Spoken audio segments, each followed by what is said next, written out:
Sarah Martinez walked quickly down the narrow aisle of the Delta Airlines Boeing 737. Her blue uniform was perfectly pressed, and her hair was pulled back in a neat bun. She had been working as a flight attendant for 8 years, and she knew how to handle difficult situations. But today was different. Today everything seemed to go wrong from the very beginning. Flight 447 from Atlanta to Los Angeles was supposed to leave at 8:30 in the morning. Now it was already 9:15 and they were still on the ground. The passengers were getting angry. Some were checking their phones every few minutes. Others were calling their offices to explain why they would be late. A few business travelers in expensive suits kept looking at their watches and shaking their heads. Sarah felt the stress building up inside her chest. The delay was not her fault, but passengers always blamed the flight crew when things went wrong. She had already answered the same questions 20 times. When will we take off? Why are we delayed? Can I get off the plane? Each time she gave the same polite answer, but inside she was getting more and more frustrated. The real problem started in the back of the plane. A group of 5 young men were traveling together.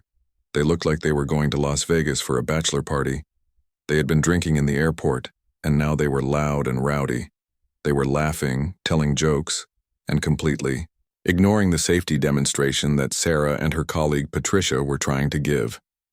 "Excuse me, gentlemen," Sarah said as she walked to row 28 where the men were sitting. "We need you to pay attention to the safety instructions. This is required by federal law."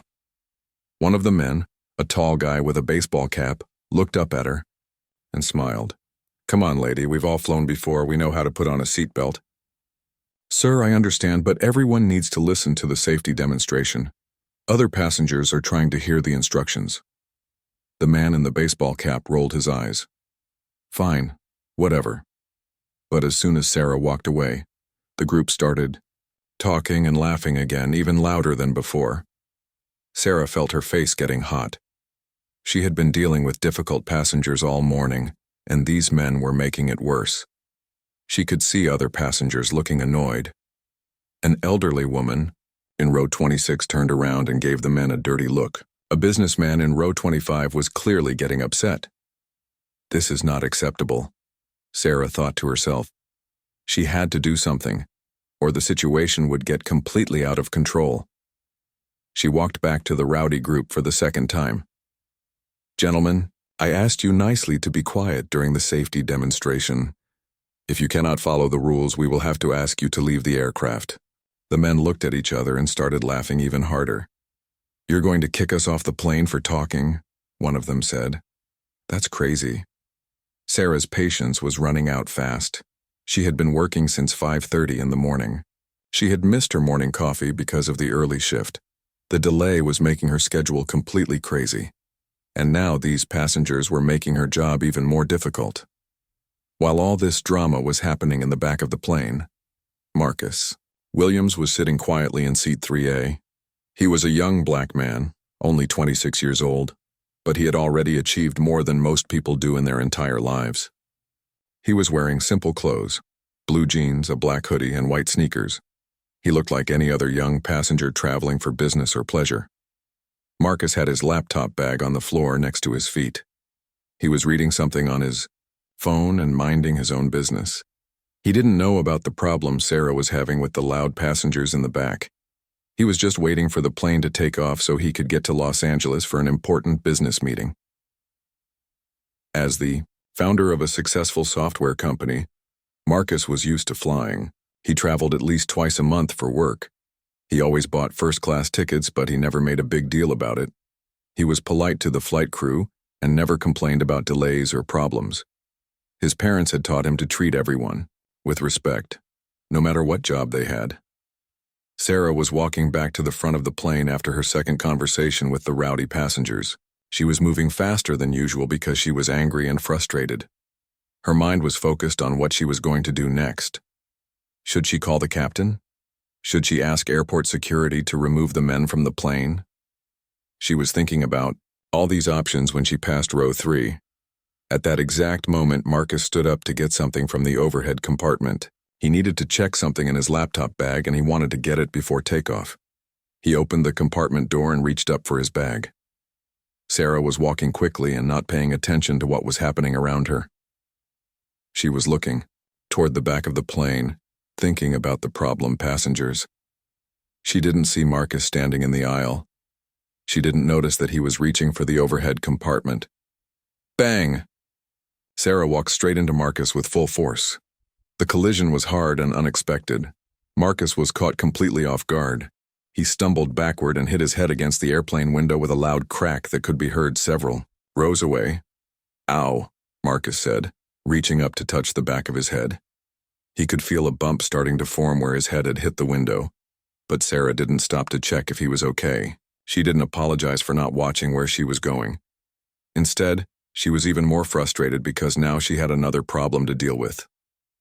Watch where you're going, Sarah snapped at Marcus. Her voice was loud and angry. You can't just stand in the aisle like that. Marcus looked at her with surprise. He had been getting something from his own overhead compartment, which was perfectly normal and allowed. The collision had been her fault because she wasn't paying attention, but he didn't say anything back. He just touched his head again and sat down in his seat. Several passengers had seen what happened. The elderly woman in row 5 shook her head in disapproval. A businessman in row 4 looked shocked that a flight attendant would speak to a passenger that way. A young couple in row 2 whispered to each other about what they had just witnessed. Marcus sat quietly in his seat, but he pulled out his phone.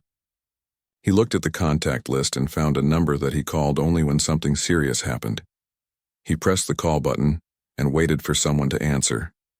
Dad, Marcus said quietly into the phone.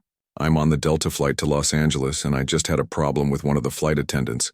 She hit me pretty hard and then yelled at me like it was my fault. I think I might have hurt my head. At that moment, Sarah was still walking toward the back of the plane to deal with the loud passengers. She had no idea that the young man she had just collided with was making a phone call that would change everything. She had no idea who Marcus Williams really was, or who his father was. She had no idea that in the next few minutes, her entire world was about to turn upside down. The flight was still sitting on the tarmac in Atlanta. The engines were running and the captain was getting ready for takeoff. But very soon, everything would come to a complete stop. David Williams was sitting in his office on the 45th floor of a Manhattan skyscraper when his phone rang. The office was huge, with floor-to-ceiling windows that looked out over New York City. His desk was made of expensive dark wood, and behind it hung awards and photos from 30 years of building his business empire. At 62 years old, David Williams was one of the most powerful black businessmen in America. He had started with nothing, just a small loan and a big dream.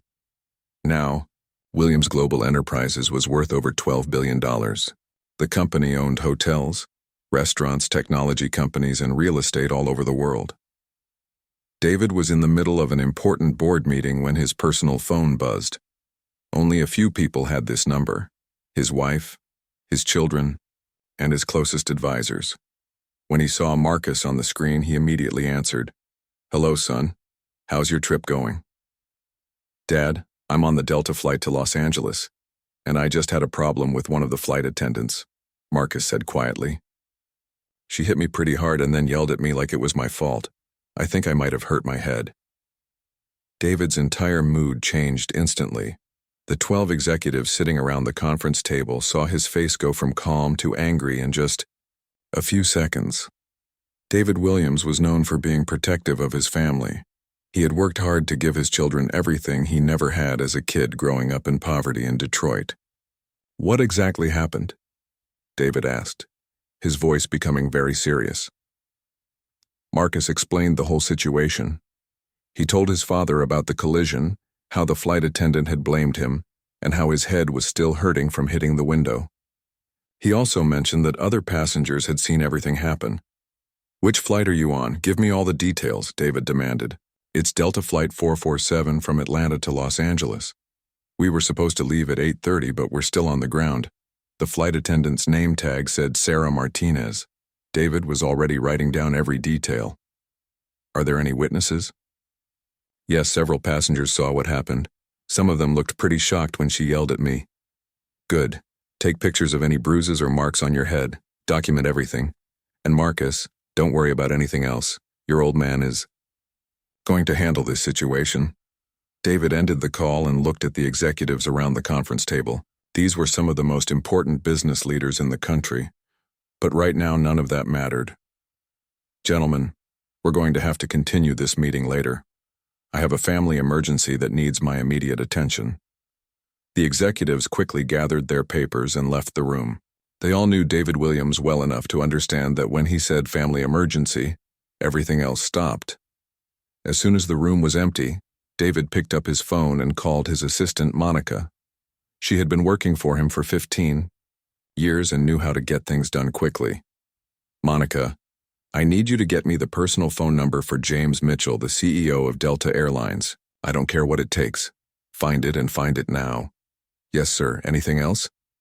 Call our legal team and tell them to prepare for a potential lawsuit against Delta Airlines. Also, contact our public relations people. This might become a news story. Monica had worked for powerful people before, but she had never seen David this angry. She knew that when David Williams got upset about something, he had the power and money to make big things happen. While Monica was making her calls, David was thinking about his next moves. He had met James Mitchell, the CEO of Delta Airlines, several times at business conferences and charity events. They weren't close friends, but they knew each other well enough to have direct conversations. David also knew that he had significant influence in the business world. Williams Global Enterprises was a major corporate customer for Delta Airlines. His company spent millions of dollars every year on business travel. If he decided to take his business somewhere else, it would hurt Delta's profits. But this wasn't just about money or business relationships. This was about his son being hurt and disrespected. David had faced discrimination many times during his life, especially when he was starting his business in the 1980s. He had promised himself that his children would never have to deal with the same problems. Monica called back within 10 minutes. Mr. Williams, I have James Mitchell's direct line. I also spoke with our legal team. They're standing by for instructions. Perfect.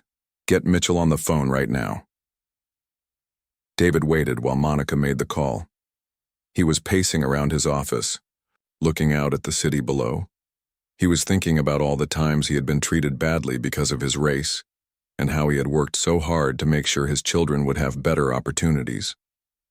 Mr. Williams, I have James Mitchell on line 1. David picked up the phone. His voice was calm but very serious. James, this is David Williams. My son is on one of your flights right now, and one of your flight attendants just assaulted him.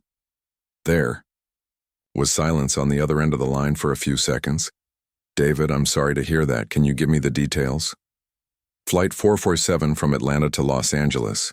Your flight attendant, Sarah Martinez, collided with my son and then yelled at him, like it was his fault.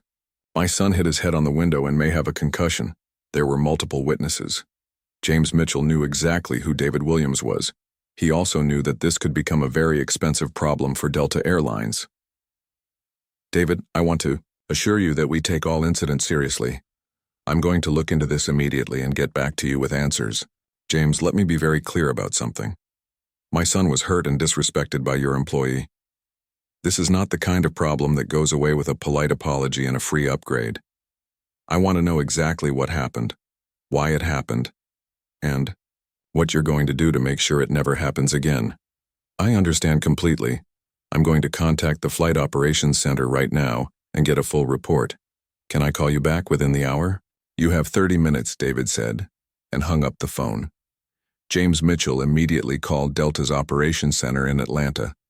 Within minutes, he was talking to the flight dispatcher for Flight 447. This is James Mitchell. I need you to contact the captain of Flight 447 immediately. There's been an incident involving a VIP passenger, and I need that flight held on the ground until we can investigate. Yes, sir. Should I tell them the reason for the delay? Just tell them it's an operational issue that needs to be resolved before departure, and get our security team to review the cabin cameras immediately. I need footage of everything that happened in the last hour.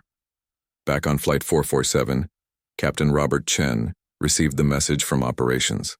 He had been a pilot for 22 years and he had never received an order like this one. He picked up the intercom and spoke to the passengers. Ladies and gentlemen, this is your captain speaking. We're experiencing a brief operational delay that needs to be resolved before departure. We apologize for the inconvenience and will update you as soon as possible. The passengers started complaining immediately. They had already been delayed for over an hour, and now there was another problem. Business travelers were checking their phones to see about missed connections. Families were worried about their vacation plans. Sarah was still dealing with the rowdy passengers in the back when Patricia, the head flight attendant, called her to the front galley. "Sarah, we need to talk right now. Corporate just called and there's been a complaint about an incident involving you and a passenger." Sarah's face went white. "What kind of complaint?" "A serious one. The flight has been ordered to stay on the ground until this gets sorted out."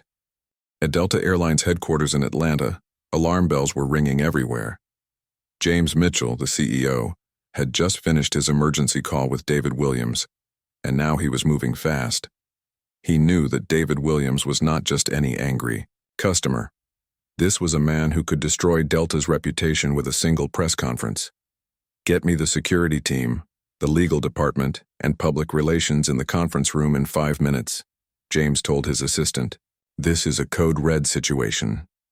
Meanwhile, at 30,000 feet below in the operations center, flight dispatcher Jenny Martinez was frantically trying to contact Flight 447. She had been working for Delta for 12 years, but she had never received such urgent instructions from the CEO himself. "Flight 447, this is Atlanta Operations. Please respond immediately." Captain Robert Chen heard the urgent tone in the dispatcher's voice. Something was very wrong. "Atlanta Operations, this is Flight 447. Go ahead." "Captain Chen, you are ordered to return to the gate immediately. Do not take off under any circumstances. We have a serious incident that requires immediate investigation." Captain Chen had been flying commercial aircraft for 22 years. He had handled hijacking threats, medical emergencies, and severe weather problems. But he had never been ordered to return to the gate because of a serious incident involving passengers and crew. "Atlanta Operations, can you provide more details about this incident?" "Negative, Captain. Just return to the gate and wait for further instructions. Corporate security is on the way."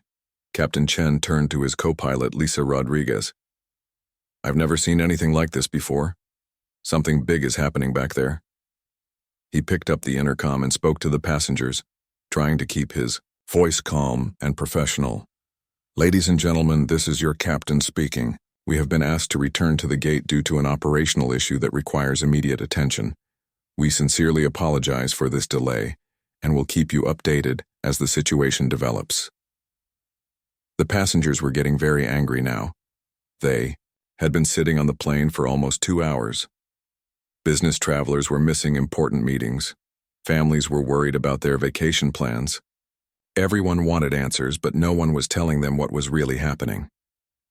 In seat 3A, Marcus Williams was still talking quietly on his phone.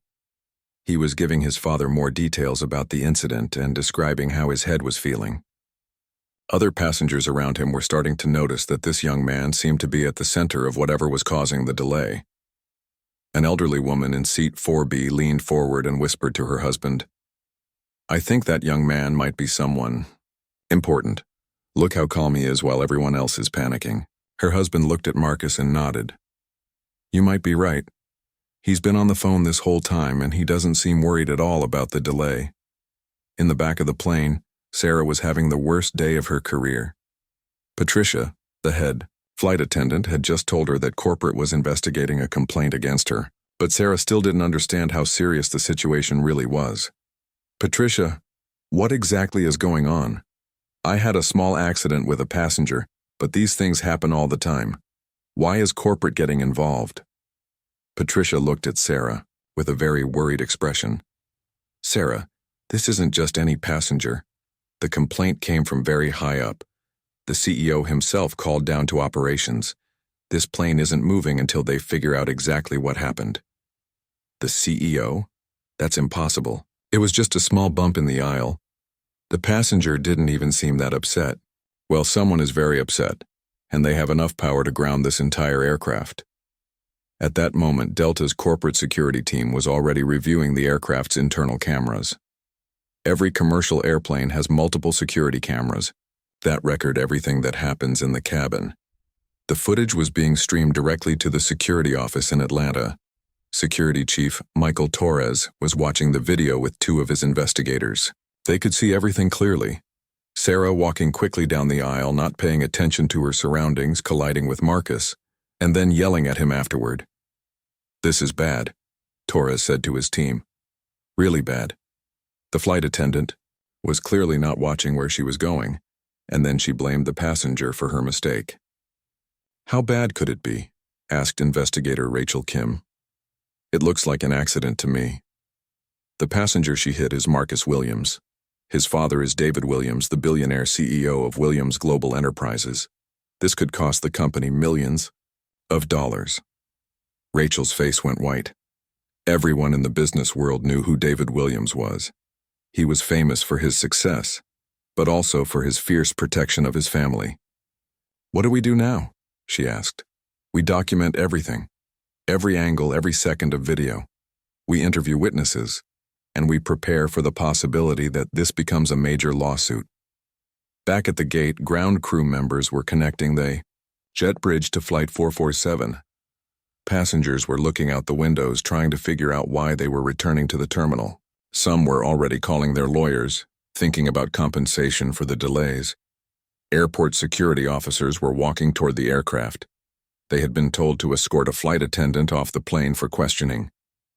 This was unusual. Normally, crew members were disciplined internally by the airline, not removed by security. Inside the cabin, Sarah was starting to panic. She could see the security officers through the windows, and she had a feeling they were coming for her. "Patricia, I think I'm in real trouble here. Should I call my union representative?" "Yes, call them right now. And Sarah, don't say anything to anyone until your representative gets here. This situation is bigger than both of us." Sarah pulled out her phone and called the flight attendants' union office. When she explained what was happening, the representative on the phone became very concerned. "Sarah, based on what you're telling me, this sounds like it could become a federal case. Don't answer any questions without legal representation. We're sending someone to the airport immediately." As the jet bridge connected to the aircraft, passengers were becoming more and more frustrated. A businessman in seat 12C stood up and demanded answers from Patricia. "What is going on here? We've been delayed for 2 hours and now we're back at the gate. I have a meeting in Los Angeles that cannot be postponed." Patricia tried to remain professional. "Sir, we're dealing with an operational issue that requires immediate attention. We'll have more information for you as soon as possible." "Operational issue? This looks like a passenger or crew problem to me. Someone needs to give us real answers, not corporate speak." Other passengers were starting to agree with him. The cabin was filling with angry voices and complaints. Some people were taking pictures and videos with their phones, planning to post them on social media. Marcus remained calm throughout all of this chaos.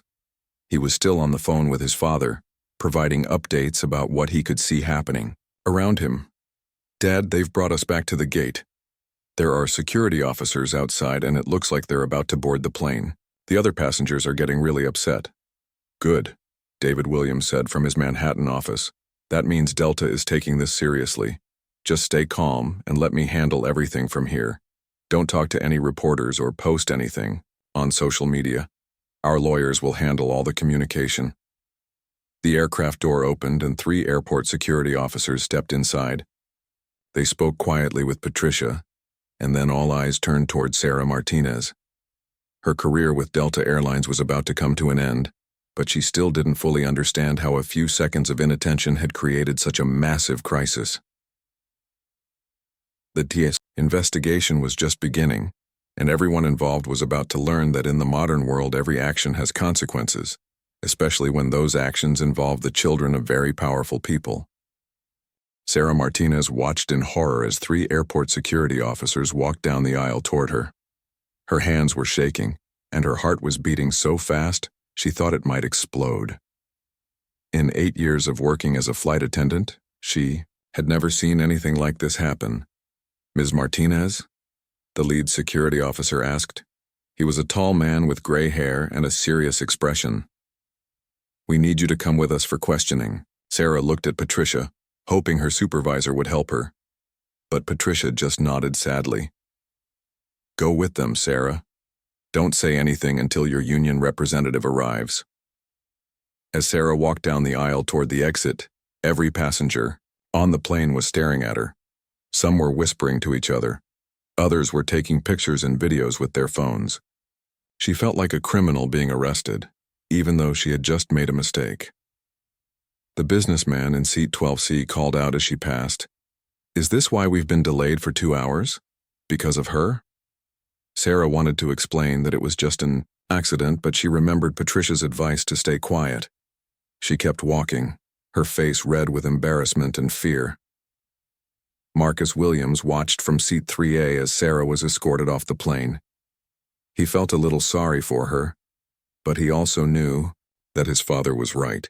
Airlines needed to treat passengers with respect, and employees needed to be careful and professional. After Sarah left, the cabin became even more chaotic. Passengers were demanding answers, threatening to sue the airline, and posting angry messages on social media. The delay was now over 3 hours and people were missing connections all over the country. Meanwhile, at Delta's headquarters in Atlanta, the crisis management team was working frantically. The conference room was full of executives, lawyers, and public relations experts. They all knew that this situation could cost the company millions of dollars and destroy their reputation. James Mitchell, the CEO, was looking at the security footage for the 10th time. "There's no question about what happened here," he said to the room. "Our employee was not paying attention, caused the collision, and then blamed the passenger. We're completely in the wrong." The head of legal, Rebecca Santos, was taking notes, furiously. "This is going to be expensive," she said. "David Williams has enough money to hire the best lawyers in the country. He could drag this case out for years and make us look terrible in the media." "What are our options?" Mitchell asked. "We can try to settle quickly and quietly," Santos replied. "Offer compensation, pay for medical expenses, maybe give them free flights for life. But honestly, I don't think David Williams cares about money. This seems personal to him." The public relations director, Mark Chen, was monitoring social media on his laptop. "This is getting worse by the minute," he said. "Passengers on the flight are posting videos and complaining about the delay. Delta disaster is starting to trend on Twitter." Mitchell rubbed his forehead. He had been CEO of Delta for 6 years, and this was shaping up to be the worst crisis of his career. What about the employee? What do we do with Sarah Martinez? "We have to let her go," Santos said firmly. "The video evidence is clear. She was negligent in her duties, caused injury to a passenger, and then verbally abused him. We can't defend her actions." "She's been with the company for 8 years, Mitchell said. "She has a good record except for this incident." "It doesn't matter," Santos replied. "One incident like this can destroy everything. We need to show that we take passenger safety seriously." Back at the airport, Sarah was sitting in a small security office waiting for her union representative to arrive. She was trying not to cry, but tears kept rolling down her cheeks. She kept thinking about her mortgage payments, her car loan, and her daughter's college tuition. How was she going to pay for everything if she lost her job? Airport security chief Tom Bradley was reviewing the incident report. "Ms. Martinez, can you tell me what happened from your perspective?" Sarah's voice was shaky.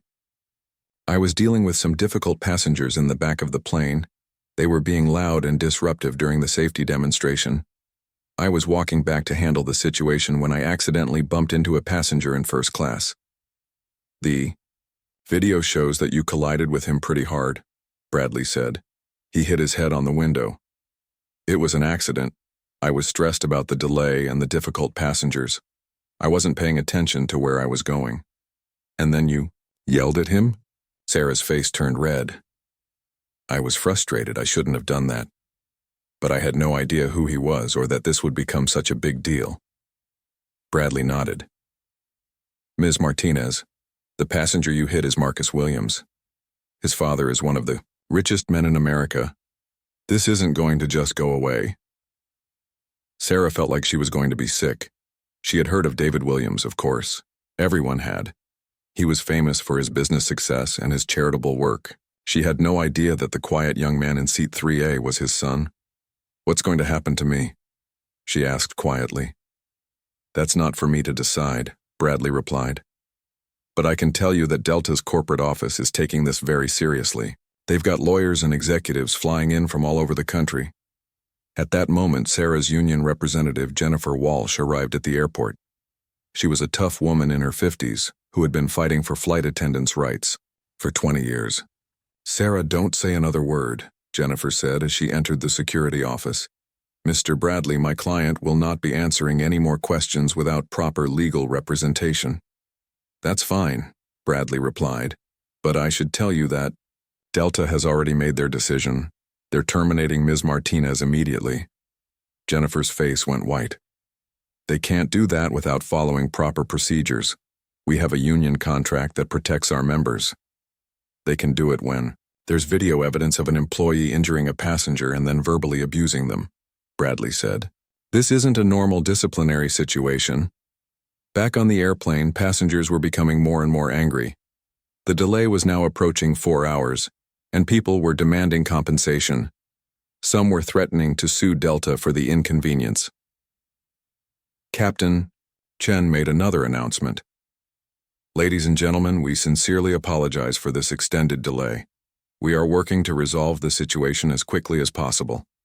Passengers who wish to change their travel plans may do so without penalty. Several passengers immediately got up and left the plane, but Marcus Williams stayed in his seat. He was still on the phone with his father discussing what would happen next. Son, I want you to see a doctor as soon as you get to Los Angeles, David Williams said. Get a full medical examination and document any injuries, even if they seem minor. Dad, I feel fine now. My head doesn't hurt anymore. That doesn't matter. Head injuries can be serious, and we need medical documentation for the legal case. David had already contacted his personal lawyer, Richard Morrison, who was considered one of the best civil rights attorneys in the country. Morrison specialized in cases involving discrimination and corporate negligence. Mr. Williams, Morrison had said during their phone call, this case has the potential to be very significant. It's not just about your son's injury. It's about how airlines treat passengers, especially passengers of color. I agree, David replied. I want this to be a learning experience for the entire industry. The crisis was far from over. In fact, it was just getting started. Delta Airlines was about to learn that when you hurt the child of a powerful man, the consequences can be severe and long-lasting. Sarah Martinez was about to lose everything she had worked for, all because of a few seconds of poor judgment and carelessness. And the airline industry was about to face some very difficult questions about training, accountability, and respect for passengers. 6 hours after Flight 447 was supposed to take off from Atlanta, James Mitchell, the CEO of Delta Airlines, was sitting in his office making the most important phone call of his career. His hands were sweating as he dialed David Williams' private number. Mr. Williams, this is James Mitchell from Delta Airlines. I want to personally apologize for what happened to your son today. David Williams was in his Manhattan office looking out at the city lights. It was now evening, and he had spent the entire day dealing with the situation. James, an apology is a good start, but it's not nearly enough. I understand completely. We've completed our investigation, and I want to assure you that we're taking full responsibility for this incident. The employee involved has been terminated immediately. What about my son's medical expenses? David asked. We'll cover all medical costs, of course. We're also prepared to offer significant compensation for this incident. David was quiet for a moment. James, let me be very clear about something. This isn't about money. My son could have been seriously injured because your employee wasn't doing her job properly. What are you going to do to make sure this never happens again? Mitchell had been preparing for this question all day. We're implementing mandatory retraining for all flight attendants on professional behavior and situational awareness. We're also reviewing our hiring and supervision procedures. That's not enough, David said firmly. I want you to create a new passenger rights program. I want regular audits of employee behavior. And I want a direct hotline for passengers who experience problems. We can do all of that, Mitchell agreed quickly. What else do you need from us? I want a written guarantee that Delta will donate $1 million to organizations that fight discrimination in the travel industry. And I want your company to sponsor diversity training programs for airline employees across the entire industry. Mitchell was taking notes as fast as he could. Absolutely. We're committed to making this right. Good. Have your lawyers draft an agreement with all of these terms. If you do everything we've discussed, my family won't pursue further legal action. After the phone call ended, Mitchell felt relieved but exhausted. The crisis was finally under control, but it had cost Delta Airlines millions of dollars and damaged their reputation. Meanwhile, Marcus Williams had finally arrived in Los Angeles, almost 8 hours late. He went straight to a private medical clinic where doctors examined his head injury. The bump had gone down and there was no sign of a concussion, but the doctors documented everything carefully for the legal record. "You're lucky," Dr. Patricia Lee told Marcus. "Head injuries can be very serious, but it looks like you're going to be fine." Marcus nodded. "I'm just glad this whole situation is over." But it wasn't really over for everyone involved. Sarah Martinez was sitting in her small apartment in Atlanta, staring at the termination letter that Delta had delivered to her house. 8 years of her life gone in one day. She had called several other airlines looking for work, but news of the incident had spread quickly through the industry. "No one's going to hire me," she said to her husband Carlos, who was trying to comfort her. "This story is all over the internet. Everyone knows what happened." Carlos held his wife's hand. "We'll figure something out. Maybe you can find work in a different industry." "Doing what?" "I've been a flight attendant for 8 years. It's all I know how to do." Sarah's daughter, Maria, was home from college for the weekend. She had seen the news reports about the incident. "Mom, maybe this is a chance to start over. You always said you wanted to become a teacher." Sarah had forgotten about that old dream. Before she became a flight attendant, she had wanted to teach elementary school, but life had gotten in the way, and she had needed a job with good benefits and travel opportunities. "I don't know if I can afford to go back to school," Sarah said. "We have bills to pay and your college tuition." "Mom, I can take out student loans. Don't worry about me." 3 months later, Sarah was enrolled in a teaching certification program at a local community college. It was hard work, and money was tight, but she was determined to rebuild her life. She had learned an important lesson from the incident. Being careless and letting stress control her actions had cost her everything. She was determined never to make that mistake again. Meanwhile, David Williams had used the settlement money from Delta to create the Williams Foundation for Fair Travel. The organization worked to improve training for airline employees and protect passenger rights. Marcus became actively involved in the foundation, using his experience to help make air travel better for everyone. "Dad, I never expected that one bad day would turn into something positive," Marcus said during a foundation meeting. "Son, sometimes the worst experiences teach us the most important lessons," David replied. "We can't change what happened, but we can make sure it helps other people." The incident had indeed changed the airline industry. Delta's new passenger rights program became a model for other airlines. The mandatory retraining program helped flight attendants handle stress better and treat passengers with more respect. Other airlines started their own diversity and sensitivity training programs. The Williams Foundation provided funding and expertise to help create these programs. Flight attendants across the industry were talking about the incident in their training sessions. It became a case study in how a few seconds of poor judgment could destroy a career and hurt innocent people. Patricia Ross, who had been Sarah's supervisor, was promoted to head of training for Delta's flight attendants. She used the incident to teach new employees about the importance of staying calm under pressure. "Remember," she would tell each new class of flight attendants, "every passenger deserves respect and professionalism, no matter what kind of day you're having.